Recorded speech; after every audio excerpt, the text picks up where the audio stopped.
بوڑھا سلطان، ایک وفادار کتے کی کہانی۔ ایک دفعہ کا ذکر ہے کہ ایک چھوٹے سے گاؤں میں سلطان نام کا ایک بوڑھا کتا رہتا تھا۔ اس نے کئی سالوں تک اپنے مالک کی وفاداری سے خدمت کی، لیکن آہستہ آہستہ وہ بوڑھا اور کمزور ہوتا گیا۔ ایک دن اس کے مالک نے اپنی بیوی سے کہا، سلطان ہمارے گھر کی حفاظت کے لیے بہت برا ہو گیا ہے، اب وہ ہمارے کسی کام کا نہیں رہا ہے۔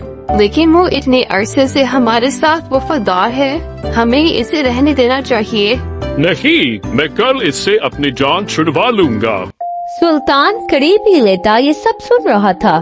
اس کا دل ٹوٹ گیا کیونکہ اس نے اپنی ساری زندگی اپنے مالک کے لیے وقف کر دی تھی۔ وہ بہت غم زدہ ہوا اور جنگل میں چلا گیا۔ اسے کچھ سمجھ نہیں آ رہا تھا کہ وہ کیا کرے۔ وہاں اس کی ملاقات اپنے پرانے دوست بھیڑیے سے ہوئی۔ سلطان کا پریشان اور غمگین چہرہ دیکھ کر بھیڑیے نے پوچھا، کیا ہوا دوست، تم اتنے اداس کیوں ہو؟ میرا مالک مجھ سے جان چھڑوانا چاہتا ہے کیونکہ میں برا ہو گیا ہوں۔ گھبراؤ نہیں میرے دوست، میرے پاس ایک آئیڈیا ہے۔ کل جب تمہارا مالک اپنے بچے کو لے کر کھیتوں کی جانب جا رہا ہوگا تو میں اس کے بچے پر حملہ کر دوں گا۔ تم میرا پیچھا کرنا اور مجھے بھگا دینا۔ اس سے تمہارا مالک یہ دیکھے گا کہ تم اب بھی کتنے فائدہ مند اور وفادار ہو۔ سلطان راضی ہو گیا۔ اگلے دن منصوبے کے مطابق جب کسان اپنے بچے کو لے کر کھیتوں میں جانے لگا تو بھیڑیا اچانک نمودار ہوا اور بچے پر حملہ کر دیا۔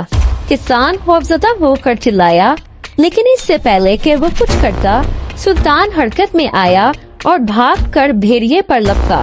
بھیڑیے نے ڈرنے کا ڈرامہ کیا اور بچے کو بغیر کوئی نقصان پہنچائے بھاگ گیا۔ کسان بہت خوش ہوا اور سلطان کو گلے لگا لیا۔ تم اب بھی ایک بہادر اور وفادار محافظ ہو، مجھے معاف کر دو، میں نے تم پر شک کیا۔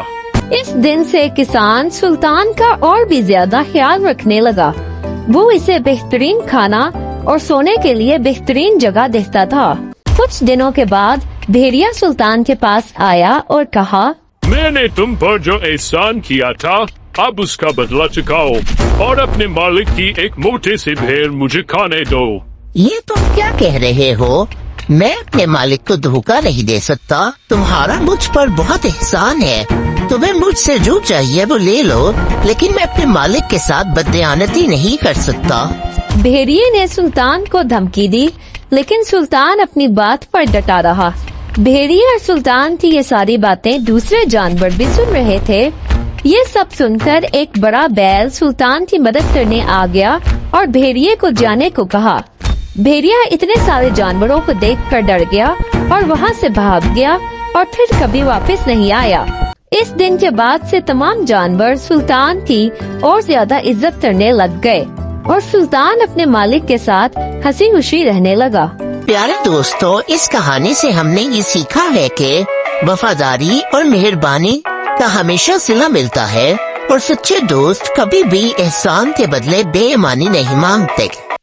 Hey everyone, did you enjoy the story? Don't forget to like, share and subscribe to our channel for more fun and exciting tales.